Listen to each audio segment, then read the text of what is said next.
Welcome to today's episode of the Megadeals podcast. Our guest today is Alexander Helling. He's built his entire career around financing megadeals. Today we will learn about how to structure the financing of megadeals and with some very compelling stories like how they constructed the funding of the military airplane deal between the Swedish company Saab Gripen and the Brazilian government. Alexander will also share some stories from his CEO role at Baseload Capital, where they have among their investors Bill Gates, Richard Branson, Jack Ma, Jeff Bezos, Zuckerberg, and a few other icons.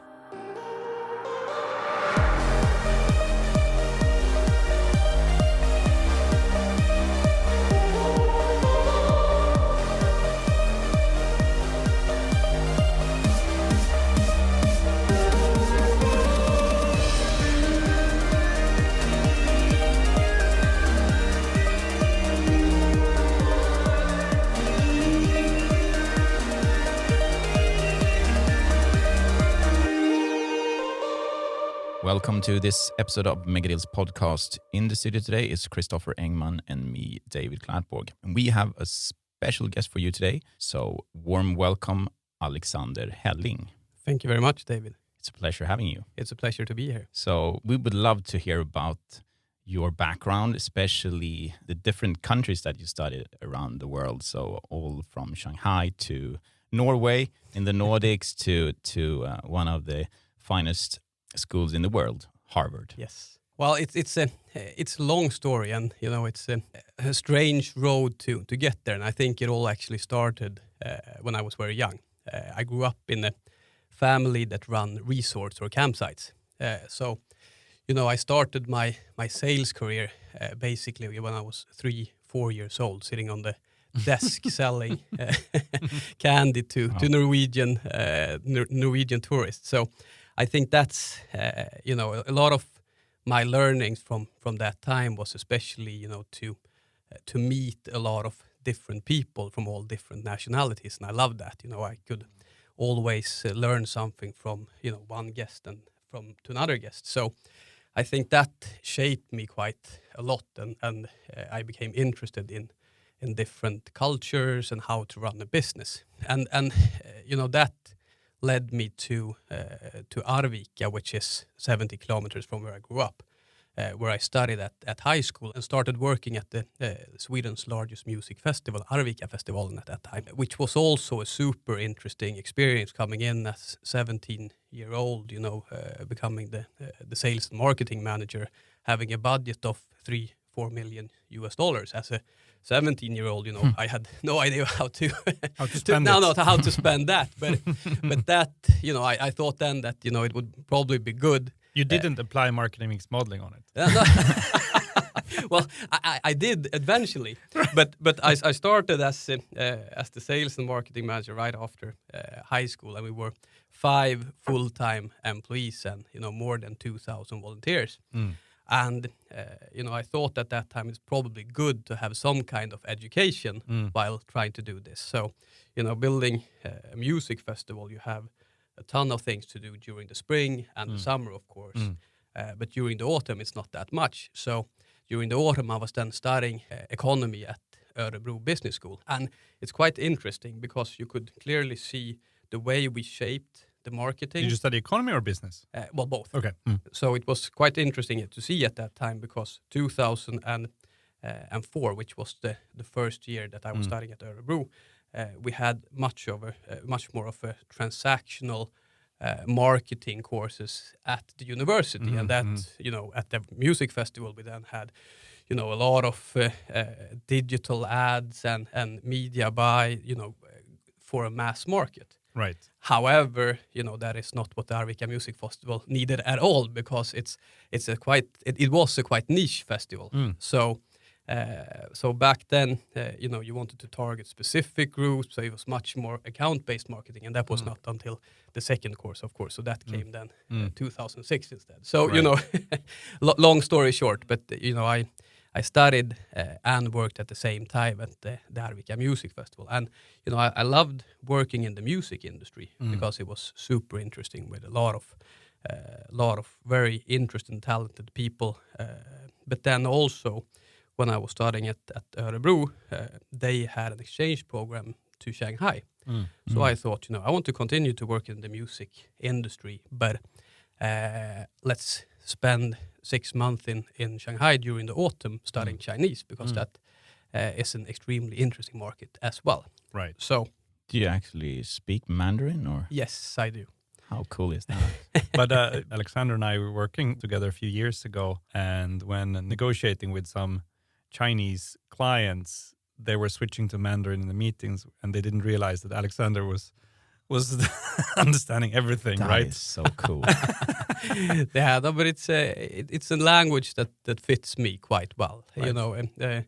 Chinese is you don't have that much grammar in it. You just have to learn the words, and then it's quite simple grammar. And you add like before, after. You Yes. add like prepositions that detects where you are in time, right? Exactly. Right. No, Yeah. so for me, that is I'm quite good at speaking and listening, but I'm not that good at grammar. So then Chinese fitted me perfectly. So I spent 2 semesters in Shanghai studying Chinese, and at the same time I got a internship at the Swedish Trade Council. Right. So I decided, first I was planning to stay 5 months in Shanghai, and that turned into 1 year, and then eventually it was 8 years I spent in Shanghai working for the Swedish Trade Council. And it was an extremely interesting time. This was 2006. And then at that time there were... This is when Shanghai started to explode. Yeah, like, it was really exploding. Yeah, So, yeah. we established 1 Swedish company per week. Right. From the Swedish Trade Council. And the first 3 years, it was mainly focused on, establishing production companies for Swedish manufacturers, setting up sourcing strategies and that type. But then turned into selling companies. Exactly. So after the financial crisis, there was a huge shift in the market, and then all the Western markets were basically on hold, Right. while China was puffing away. Yeah. So then everybody wanted to sell in China. So it was a huge shift going from establishing, From sourcing to from selling. sourcing to selling and marketing and building those strategies to actually attract Chinese and Asian customers. And since many of the companies, they already had a base with their production and sourcing, so it was quite easy then to build on that and target the all of Asia and also the west coast of the US. Right. So What was the number one learning you take from that period? you have to be present, and you shouldn't underestimate the time you have to spend to close a deal. Is that specific for China? No. And let me give you an example. It's quite, because a lot of the companies that wanted to sell, they had huge opportunities to sell in China, but they couldn't spend that much time in the market.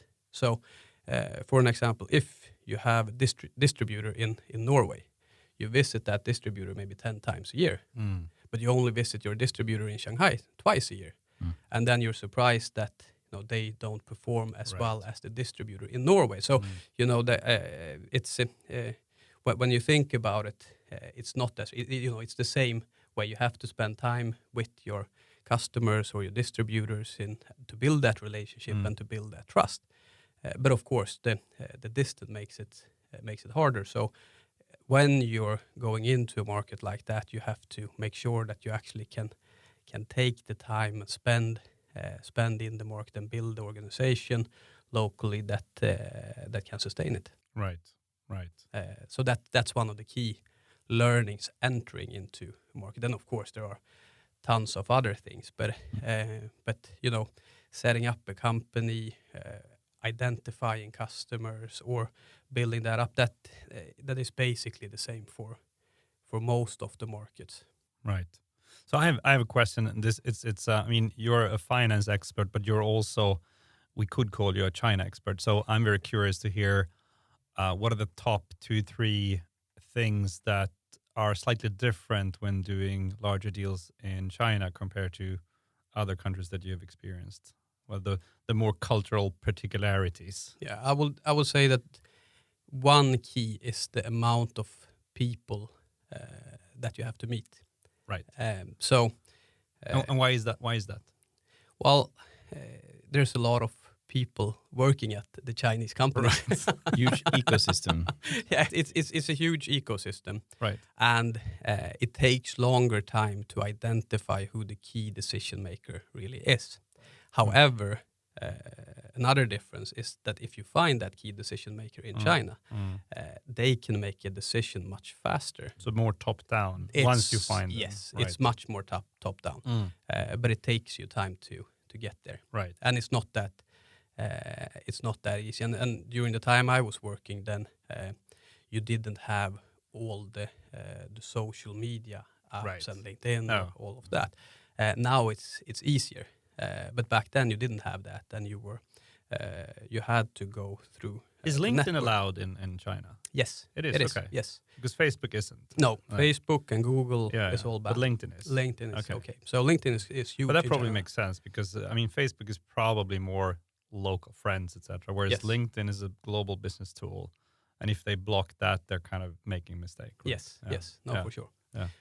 But back to your question, it was a long story. But when I was working in Shanghai, I also studied then at BI, Norwegian School of Business, that had an MBA program locally in Shanghai. So I studied there, which was also super interesting education with combined cases locally in China and from Norway, and BI, Norwegian School of Business, is also very inspired by Harvard, so they also use a lot of Harvard cases, and that's also when I became interested in taking courses at Harvard Business School. So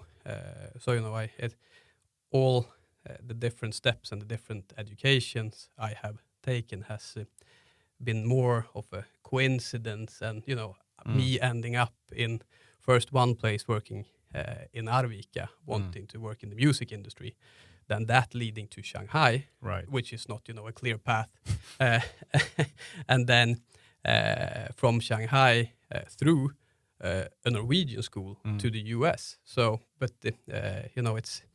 it's all experiences and a lot of fun. It sounds like you subscribe to David often say never graduate. My own way of saying kind of the same is to put learning fast before short-term prestige, and blending formal education with hands-on work throughout your life is probably totally in line with that. Yeah, I also think it's a great example of, I mean, we put a lot of pressure on ourselves, but also on the next generation to find sort of your why early in life. And what are you going to be when you grow up? It's a kind of stupid question, I think, because I didn't know what I wanted to become, or I thought I knew. And then that was good for a while. And then I changed and I grew into something new and I found something. When did you realize that you were going to spend more time on the topic that you are spending a lot of time on today? Well, I think there's two answers to that question. So first, after my years in Shanghai, I moved back to Sweden, started to work at the Swedish Export Credit Agency, and that's really where I learned a lot about project finance and customer finance and all of those structures.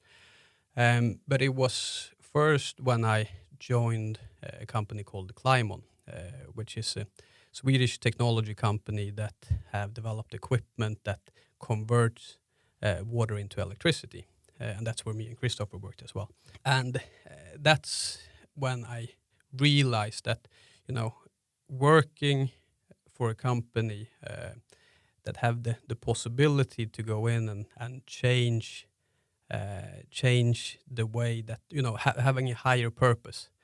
And that higher purpose gives you so much more energy to do what you do. So, when I joined Climon, I really, I really got to know myself in the way that I always want to work in a company where you can do good business, where I can apply my knowledge within finance, but to reach also a higher purpose, not only being a profitable company. Right. So I think that's and that was about 5 years ago. And So business for a better world. exactly, business for a better world is a very good term.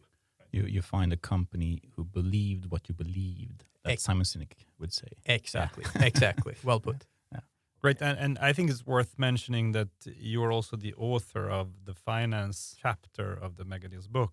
And before I went into the world of Megadeals, I wasn't aware of the importance of financing. But once you are, financing is absolutely critical, and it completely changes the game. So the kind of structure that you created at Climon and then later on with Baseload Capital are really making that transition from brown to green faster, and it's facilitating the large amounts in a way that is really game changing. So I'm really curious about where do you think customer financing and project financing fit, and where doesn't it fit? I mean, what's the kind of first thing to look at? Is my company applicable for project or customer financing, or isn't it? What are the attributes? No, but I think it depends on what customers or what products or services that you sell. But basically, both small, large companies, they can all use financial tools in order to close big deals. I was working mainly with large companies at the Export Credit Agency.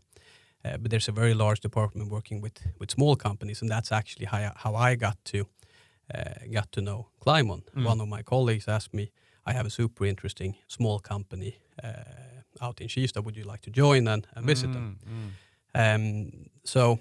But first you have to understand your customer, right? So say that I want to sell you a machine. Then the first question is, why do you want to buy the machine? Well, you're going to produce trousers or whatever, and that will yield you X dollars per month. But the repayment term on that machine is much longer, so you will have trouble paying a huge down payment. So you want to split out those payments over time.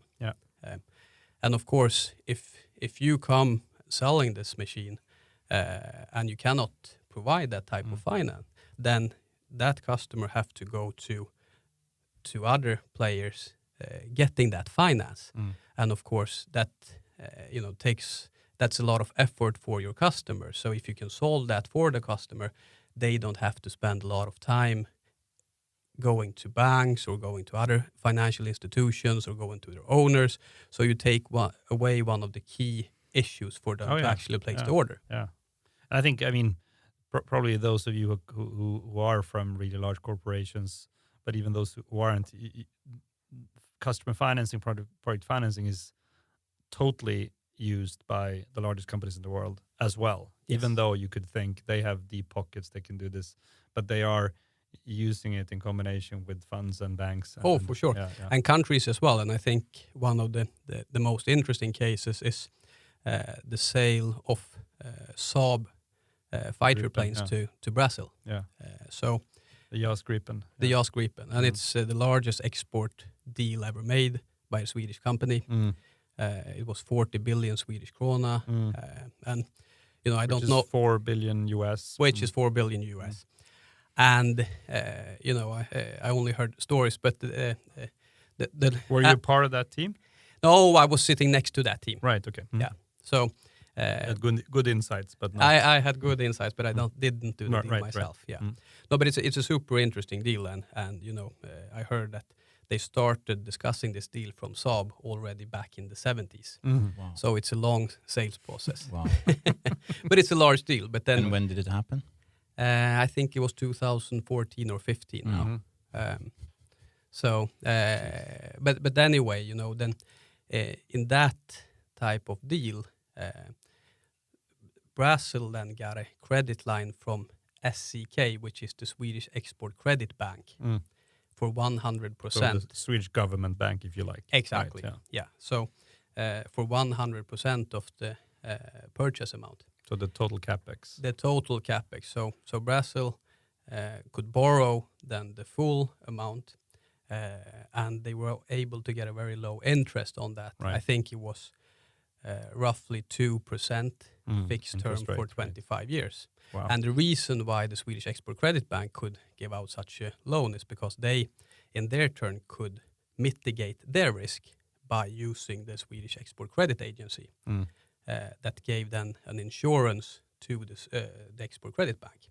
So it's, working on these large deals, it's also not only for the customer to mitigate their risk, it's also for the banks and insurance companies to mitigate the risk. Right. And if you can understand all of these structures, then it's much easier to have, to build your case, how to close a mega deal. Right. And these entities exist in many countries. Oh, yes, not for sure. specific for Sweden. So you have a government bank, you have a government-based insurance company, if you like, that insure the amount. But then you also cooperate with local banks around the deals that actually administer the actual financing. Right? Exactly. So they are being underwritten by the Swedish government bank. Exactly. So they're being underwritten by the Swedish government bank. No, exactly. No, but and then if you take, and you can also use it to increase your sales. So totally. One case I was working on was a Swedish company called Husqvarna. It's one of Sweden's oldest companies, over 400 years old, and one of their divisions, they are working with gardening products.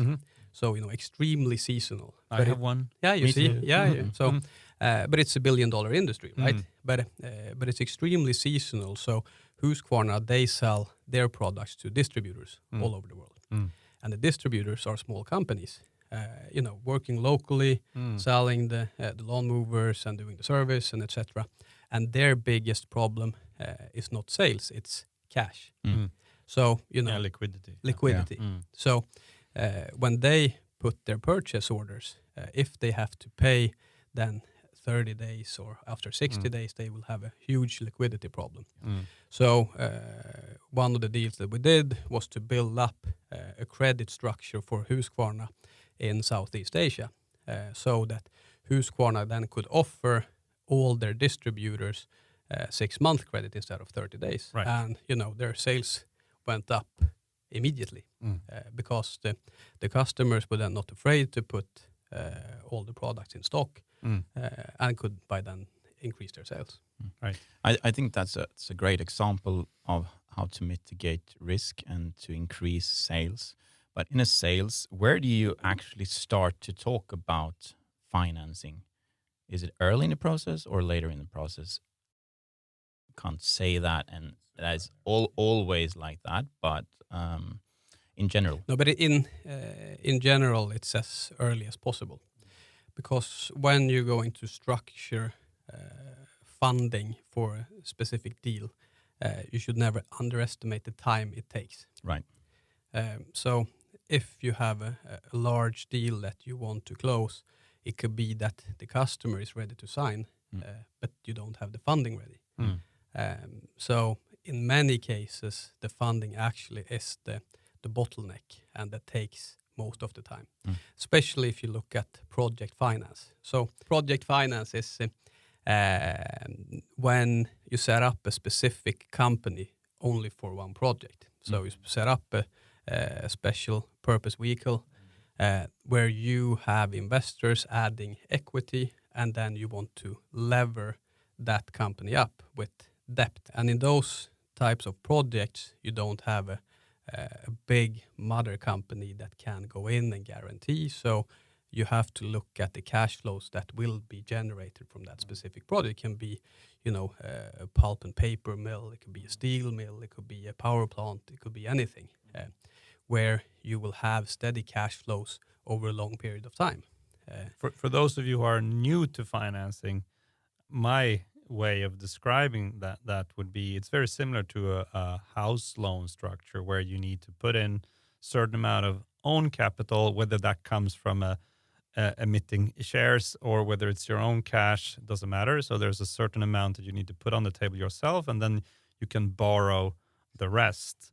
And you also need a house or a special purpose vehicle, an SPV, that is bankable, where both the equipment or whatever you're selling is trusted, and also the case and the buyer is trusted. So there's a lot of due diligence that has to take place as well, right? Exactly. So you're spot on.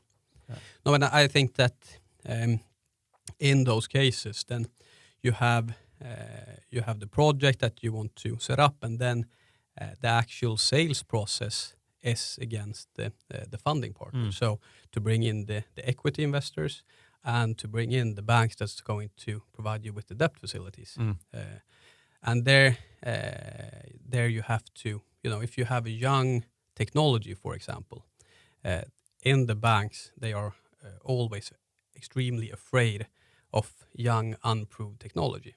So as in all different sales cases, you have to then prove and show to the bank that this technology is stable and bankable.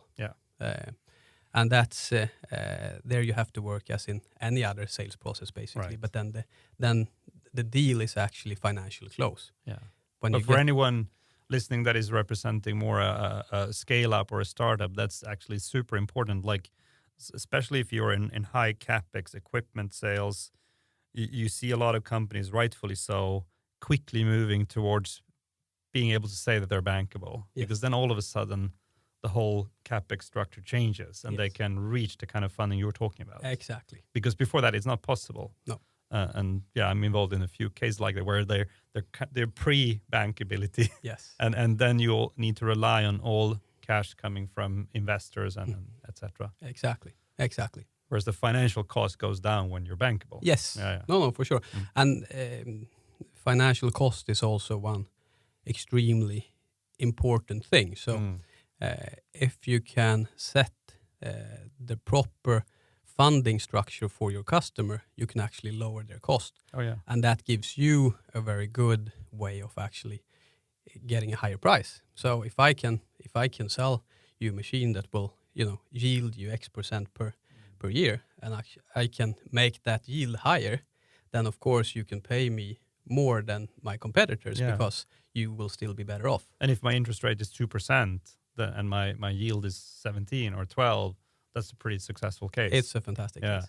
And especially if it's secure, then actually going back to David's point, then you all of a sudden can sell a much larger deal, because as long as the ongoing business is supporting the interest rate and the repayments, then you're pretty good.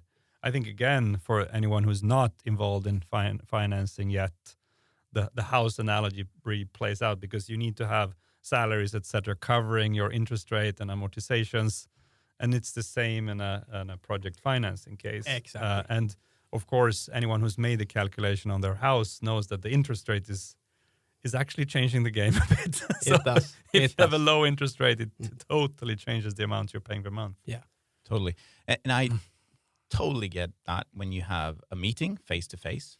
But how do you communicate that in terms of driving thought leadership on LinkedIn, for example? Do you have any examples of that?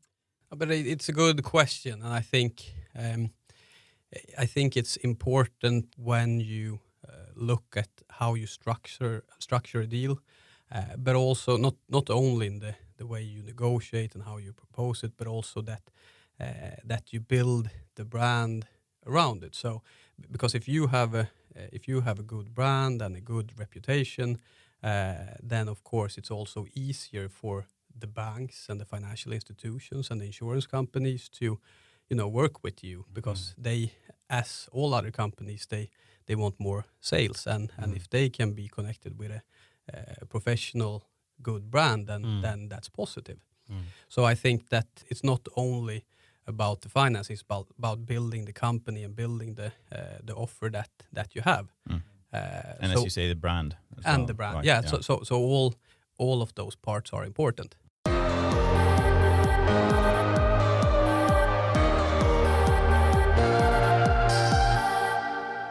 I read somewhere that you want us to go from brown energy to green energy, and it's not about the technology issue anymore. It's more about the financing part.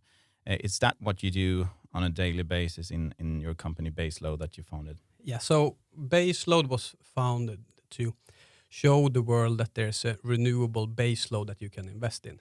So what does that mean? Well, when people think about green energy, they usually think about solar and wind.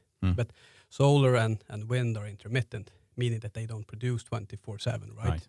But what we have seen is that utilizing heat from the earth, geothermal heat or waste heat from industries, that's actually a renewable baseload. And there are very few companies that invest and build those kinds of heat power plants. So we started baseload to see the shift and work with the shift between from brown to green, and we want to do that as a pioneer globally in markets where we have high potential. And eventually, we hope to see that the big oil and gas companies will follow suit, because that's really when you can see a shift in the global market. Like you have Tesla made a huge change in the automotive industry. Coming in, deliver an electric vehicle that is better than most of the other vehicles out there. And by that, getting all the other automakers to much faster than force them to move and faster. Force them to move much faster. And that's really what we want to do. So there's not only very good business to build green power plants, but if we can build profitable green power plants and also get a shift from the big oil and gas companies to invest in this, that will drive down the capex cost, the technology cost, and that will allow us and others to deploy faster. That will be a huge benefit for our planet. And there are two big synergies with the oil and gas industry. Not only that you help them to shift, but their competence in prospecting, land leases, drilling is basically similar to when you produce your thermal heat power. Exactly. So the difference is that we take up water instead of oil. Yeah. And also you know this better than I do, but my recollection is that often in areas where you have oil sites, you often have also heat in the ground. So there's a geographical correlation and a few easy use cases to take, but because they have water in their oil wells as well. Yeah, they do. Which is kind of an easy start. Yeah, no, for sure. And I think that we will. Well, we're already seeing a big shift in the market where a lot more companies are looking into producing this kind of geothermal heat power. And I think the technology will develop quite fast the next coming years. So what we are doing is we're building power plants in Japan, Taiwan, Iceland. We're starting up in the US. So we want to move as fast as possible to deploy as much green power that we can. You've also raised funding from a pretty interesting other fund.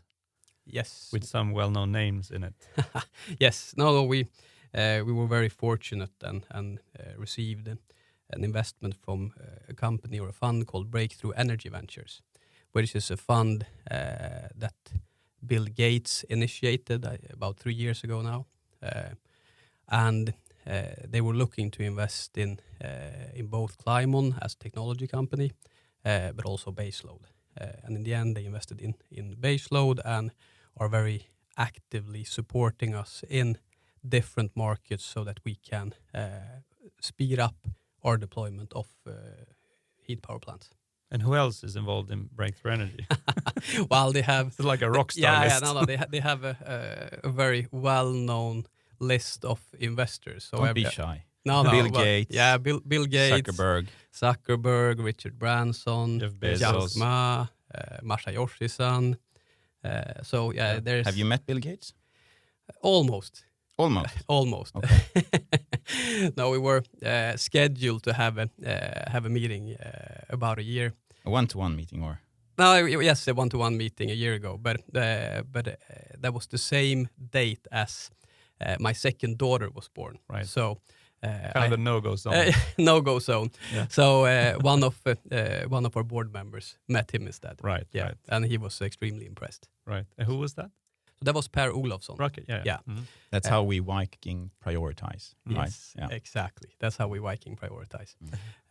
No, but the interesting thing is because then we were just starting up our operations in Japan, and Bill Gates has spent a considerable amount of time in Japan because it's Microsoft's second largest market. Oh, is it? So he was very well connected in Japan and have through his office in Seattle supported us with a lot of contacts locally on the ground. So we can really see a big use, of course, from Breakthrough Energy Ventures, but also from the Gates office supporting us locally, Opening doors, etc. Exactly. Endorsing the case. Yeah. Exactly. I have another friend of mine, Ziad Ismail, who is the CEO of Convoy, a Seattle-based company where they have Bezos and Bill Gates as investors, and they have said the same. So Bill Gates is sending an email to the CEO of Walmart saying, "So my team at Convoy is in your town, is in your city on Thursday. Do you have a chance to meet them?" And the hit rate on those meeting requests is It's pretty high. No, for sure. No, but it's an amazing investor to have, and very active in our board and locally in our market. But and this must work as a injection to drive and speed up the journey and to really get the purpose through. But how did it start? I mean, how did you attract that investor from the beginning? Well, it was started when I was working at Climon, and we read about this new fund started by Gates and Branson and all of these guys. And we tried. I tried. The CEO of Climon, Thomas Öström, tried, and the CEO of Climon. Yes, we couldn't get there were no contact information on their website.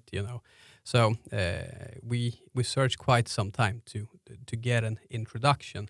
But then it was actually through the Swedish Energy Agency. Andreas Tubelius, right? Exactly. Yeah. So it was through the Swedish Energy Agency that had then set up a joint seminar together with Breakthrough Energy Coalition. Right. And that was the first time that we got a contact person at Breakthrough.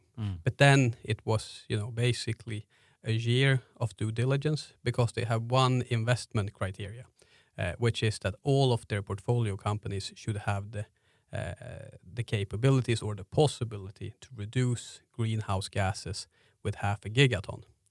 It's about 1% of the total. Exactly. So that's that each company that they invest in should have the potential to long-term reduce CO2 emissions with 1% on a global basis. Right.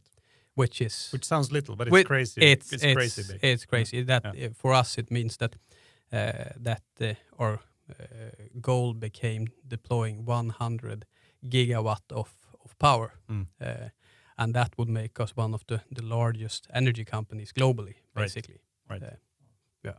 So that's one cool thing about heat power is that when you look at it on a high level, it kind of competes in a way with solar and wind, as you mentioned before, and often when you look at the megawatt hour price, heat power is slightly more expensive. But as I'm also involved in a energy storage company, I know that you need to factor in the storage cost, and then the wind and solar price per kilowatt hour plus the storage cost surpasses significantly the heat power price per kilowatt hour, hence the attractiveness of the case. Yeah, for sure. Right. No, and that you have a full uptime. So so it's also easier to because when you have solar and wind, then you're very dependent on strong grid solutions, and it's quite expensive to build up and upgrade the grid network. While if you can produce 24/7, you could basically set up a power station supplying an industry directly with that electricity, and then you can also reduce the cost in the grid system, which is which are huge investments. Maybe you can draw a map or a little picture for me afterwards, so I also get this. Just kidding. When you compare energy categories, you typically look at something called levelized cost of electricity, which is where you put capex and opex in a 20-year cycle, right? You put it over 20 years to be able to compare apples and pears because they all produce differently. And when you do that and you compare over a several month cycle, solar, wind, and heat power, you need to, since solar and wind are intermittent, they deliver on an irregular basis, right. You need to factor in the storage cost. So even if the cost per kilowatt hour for solar pure play is lower than for a base load, that is heat power, for example, you need to factor in the storage cost. And typically, you probably need to store almost half of the time you need to add storage, and half of the time you need to empty the storage to level it. Right. And then the levelized cost of electricity for the combined solution is becoming more expensive than heat power by far. It's very hard to find storage solutions that are costing less than $7 per megawatt hour, like filling battery, emptying battery, and the whole capex opex structure around it. It's very hard to go below $7 per megawatt hour, and heat power is often oscillating between $3.5 and $5.5. I mean, it's a bell curve, but around that number. So if you put, even if wind is costing, say it costs $2 per megawatt hour or 1.5, since storage is at lowest today anyway, maybe around 7, then you quickly understand that it's But why is wind and solar power so common or powerful? I think in the early market, you get issues in your network, in your grid, when you have a lot of wind and solar. Right. When you have very little, the other players have to kind of accept the Just intermittency. Yeah, you have to swallow the intermittency, and the others have to adapt. But when the wind and solar become dominant, then all of a sudden you cannot tell the others to accept it because the fluctuations become just way too big, right? No, and basically what you're saying, Christopher, is that the one that can supply the greenest form of energy to the lowest cost, that's the win. Yeah.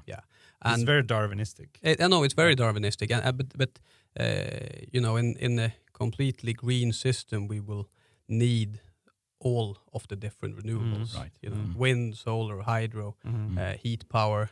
So that's one way to solve the electricity use.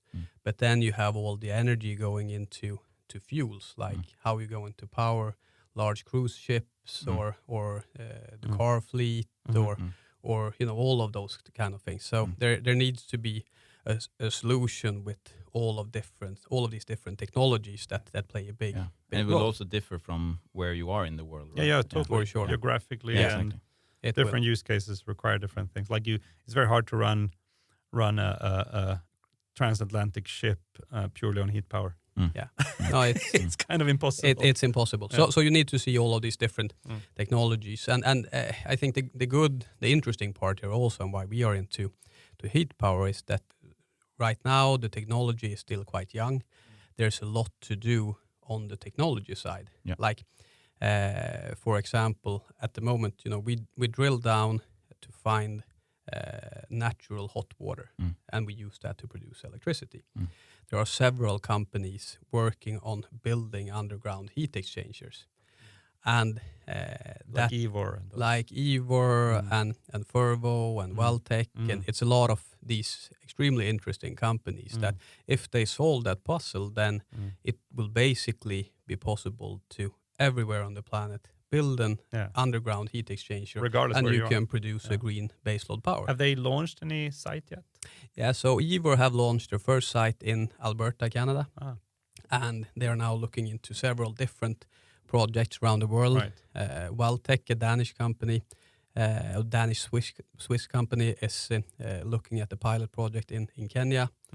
Fervo, I think, is doing their first case now in California. So there's a lot of different technologies in early stages, but that could revolutionize the heat power industry. So instead of finding sources of hot water, you create them. Exactly, Right, exactly. But then these are large projects that will require substantial amount of funding. And of course, we want to be able to work with the technologies that today are profitable, because if you can come with a profitable case supplying a baseload green power, then that's the easiest way to close a deal, to sell that electricity, Right. and a way for us to scale up and build new cases all over the world. So I see that we will have a lot of new technologies that will enable us to do this in the future. But the problem is that we don't have that much time. Right. So the coronavirus have really showed us what impact travels have, industries have, and that we now in many places around the world where you haven't seen the sky for several years. In India, they see Himalaya for the first time. Exactly, More or exactly. less. No, but it really shows us that we have to do something, because it's not sustainable. No. That we need a worldwide pandemic to see how we are affecting this planet. So it's a wake-up call. It's a wake-up call for sure, and I think it's important that we don't forget the big discussion about the environment in this pandemic, Right. And that we come out from it focusing on the shift from brown to green. And it's a way bigger threat than the coronavirus. It is, for sure. But are you hopeful for the future? Yes, with all of these new technologies, I'm very hopeful, and I also see that there's a lot of attention from investors, both on the equity side and also on the debt side, which is extremely important, because if you cannot finance these types of deals, then you will never get the scale up that you need in order to actually change something. So I'm hopeful in that way, but there are still huge challenges, and we need to move. So two positive things I've seen, like both BlackRock and Goldman Sachs, maybe others, have officially said we're now taking money out of the oil and gas industry and no further funding into those or coal for that matter. Yeah, which is those kind of things are making. It's not just a political statement. It also makes the cost of capital for further oil and gas and coal investments very high, because if you struggle to get funding, you need to pay higher interest rates to your project financing case, and that kills the case. All of a sudden, you need to have substantially higher profits from the brown energy cases than before. So it's very important that the big financial institutions are playing that game. Yes, for sure. No, and we see it within the banks as well. So it's a good trend, but we need to move fast. Right. And in terms of countries, which country do you say is in the forefront? Well, I would say that the Nordic countries, of course, are very good at promoting green energy, but then a lot of developing countries, like you have Kenya, Ethiopia, a lot of them are focusing heavily on geothermal heat power, for example, where you can immediately go to build a green power plant. And but then there's a huge interest, I would say, globally for green investments. If it's solar, wind, or geothermal or hydro, all of the large investment companies are now focusing on that. So and that drives change in the market. So even if you, from a government perspective, don't have the toughest environmental rules or regulations, then if you have investments that they want to invest in a wind power mill instead of a coal power mill, that will drive the change locally in the market, even though you don't have the strong government support. Right, got it. And you can see it in the US as well. Yeah. What you can see in developing countries is that in many places they skip building the traditional grid. Because in those countries, well, traditionally you have built large coal plants or nuclear power plants, or where you produce a massive amount of energy at one specific place. But that also means that you need huge grid lines cables underneath the Exactly. ground or in the air. Both in distance and in capacity. Yeah. Exactly. That you have to build for long distances to distribute this electricity. Right. But it's much better if you can produce the electricity locally where it's consumed. Yeah, distributed. Distributed local green power is much better, and it's also much cheaper, because then there's another kicker to it. So even if your electricity price per kilowatt might then be a little bit higher, you still don't have to do the full investments in the grid. So again, the total cost. Will be much Be lower, cheaper, and the impact on the environment will be significant. And most people, I like to take the consumer perspective sometimes. So if you look at your house electric bill in Sweden, for example, more or less half of the bill is actually the grid costs, and half is the actual electricity. So that's kind of reflecting how much cost is actually the grid. Exactly. Right? Now, those numbers probably differ country by country. But for sure. Yeah, but it's a good example. It's a good example to understand.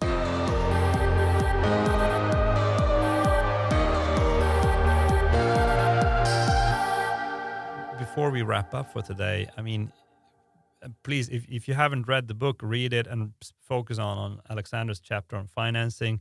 But one perspective that I know you have a lot of fingers in is the political angle of mega deals, and in your case, especially around green energy cases. Like, how often are politicians involved?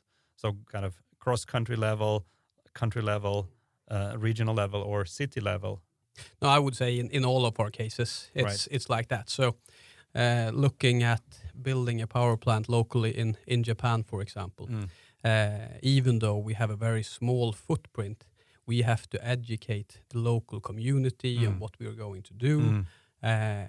They have to understand the benefits. So not only can we produce locally green power, but with that, we can also, combine that power plant with a lot of different things like greenhouses, for example, so that you can produce locally ecological tomatoes, which will provide not only jobs at the power plant, but also, of course, at the greenhouse. Or you can combine it with hydrogen production, for example, or include it in the district heating. And, of course, all of those things you need to work with the municipalities on a local level, but usually also the regions. And then, of course, on a state level, you have all the regulations on running a power plant, because those are quite strict in each country, and they're not always adapted to the new technology. No, they could be written for all technologies. No, so example, in a lot of countries you have all the rules and regulation. They are adapted to the energy mix that you have in that specific country. So, for example, if you have a lot of coal plants, then the rules and regulations for producing energy will have a strong impact from the coal lobby.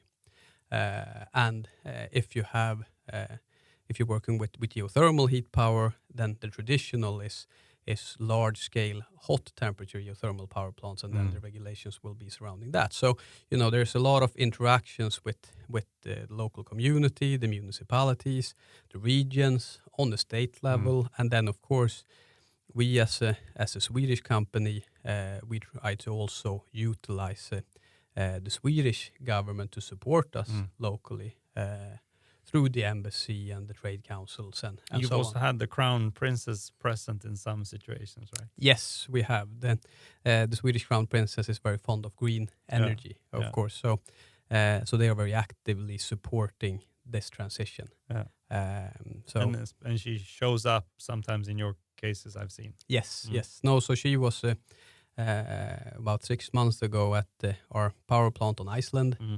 Got a nice tour, and it's quite interesting there on because we were looking to close another land deal, but it'd been dragging out for time, almost 6 months, and everything was finished, but the landowner just didn't want to sign. But then, we invited him and said that, well, if you sign now, then you can come and join us at this visit at our power plant together with the Crown princess. with the crown princess, and then he signed in less than 5 minutes. So no, but you shouldn't. deal You created a compelling event. Yeah, and that's basically. deal closing, right? Yeah. So, No, that's deal close, but you should never underestimate the support that you can also get if you work on something that is good on a global level, and that politicians and other organizations think is good, and they also want to they want to support you. Yeah, and they also want to be branded with it. Exactly. So it's a win-win. Yes, it's a Yeah, win-win. but it's about saving the world. So Yes. of course they want. Yeah, I mean, to both separate they want to do good, but it's also from a more superficial perspective. I mean, the branding's good for them as well. Of course. Yeah, but I wouldn't say I know them by heart, but I truly believe that they are interested in these things because they want their children and grandchildren to live in a world where you can actually breed. Yeah, exactly. Exactly. So I think that's a great ending to this episode. Thank you so much, Alexander. I've learned many things today about China, about Africa, bankability, and we also got this royal twist in the end. So thank you for a great episode. And for you listeners out there, please join us and follow us on social media. I think we're kind of everywhere except TikTok. But Christopher, you're planning on starting I'm planning a TikTok. to do Megadeals on TikTok. Yeah. I'm a particularly good dancer and singer, so I'll totally do that. Yeah. In a year or so maybe. So have a great rest of your day and take care. Thank you very much. Thank you.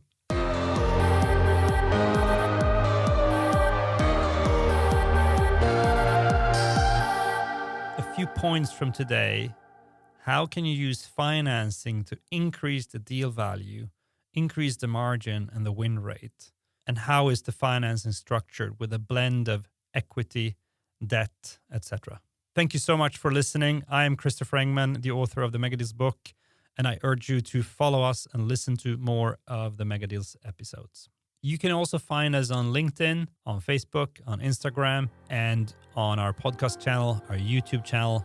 Just look for Megadeals.